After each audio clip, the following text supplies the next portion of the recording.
નમસ્કાર દર્શક મિત્રો, હું શીતલ મહેતા ન્યૂઝ ઓફ કચ્છમાં આપનું સ્વાગત છે। જોઈએ આજના સમાચાર। કચ્છમાં એપ્રિલ મે ના 61 દિવસમાંથી 51 દિવસ ગરમીનો પારો 40 ડિગ્રીથી ઉપર નોંધાયો। કચ્છીઓ અગનભઠ્ઠીમાં શેકાયા। ઉનાળાની વિદાય અને ચોમાસાના આગમનના ચાલતા સંધિકાળના સમયગાળા વચ્ચે વરસાદની સમયસર પધરામણી થાય અને તપતી ધરતી અને આકુળ વ્યાકુળ થતા લોકોને ગરમી ઉકળાટમાંથી વેળાસર રાહત મળે તેની રાહ જોવાઈ રહી છે। ત્યારે એપ્રિલ અને મે એમ 2 માસના 61 દિવસમાંથી 51 દિવસો એવા રહ્યા છે કે જ્યારે કચ્છમાં મહત્તમ તાપમાનનો પારો 40 ડિગ્રીથી ઉપર નોંધાયો છે।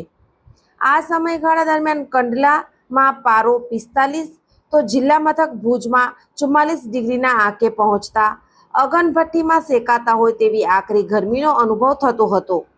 હવામાન વિભાગના સત્તાવાર આંકડાઓના આધારે નીકળેલા આંકડાકીય તારણ પર એક નજર કરીએ તો એપ્રિલ અને મે જે ઉનાળાના મુખ્ય મહિના ગણાય છે તેમાં માત્ર 10 દિવસ એવા હતા કે જ્યારે મહત્તમ તાપમાન 40 ડિગ્રીથી નીચે ઉતર્યું હતું।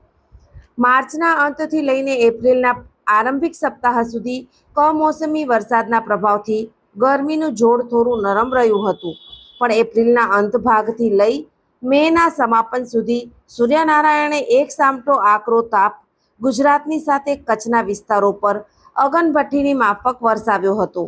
આ વખતે કચ્છમાં ઉનાળાની એક વિશેષતા એ જોવા મળી છે કે આકરા તાપ અને પ્રચંડ લૂ વર્ષા સાથે ખાસ કરીને દરિયાકાંઠાના વિસ્તારોમાં ભેજના ઊંચા પ્રમાણના લીધે બફારા અને ઉકળાટનું સામ્રાજ્ય જોવા મળ્યું છે। એપ્રિલ અને મેના સમયગાળામાં કંડલા પોર્ટમાં 43 અને નલિયામાં પારો 41 ડિગ્રી સુધી પહોંચી ચૂક્યો હતો।